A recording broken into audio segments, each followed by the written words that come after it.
క్రీస్తు యేసునందు దేవుని పిల్లలైన మీకందరికీ కృపయు సమాధానములు మెండుగా కలుగునుగాక.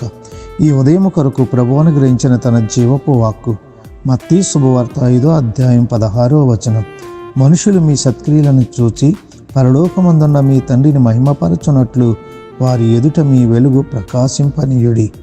మీ వెలుగు ప్రకాశింపనీయుడి. సత్క్రియలు అంటే మంచి పనులు.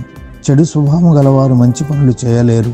మనుషులు ఎదుట మెప్పు కోరుకొని మంచి పనులు చేసేవారు మనుష్యుల నుండి ఘనత కోరుకుంటారు. వారు ఏ పని చేసినా తోటివారిని దృష్టిలో పెట్టుకొని చేస్తారు. ఇతరుల వలన తాము గణపరచబడాలనే దృష్టితో కొన్ని మంచి పనులు చేస్తారు. స్వతహాగా మంచివాళ్ళు కానివారు కూడా మంచి పనులు చేయడానికి పూనుకోవడంలో వారు గణపరచబడాలనే తపన కనబడుతుంది. మనం చేసే ప్రతి మంచి పని దేవుడు మహిమపరచబడే విధంగా ఉండాలి.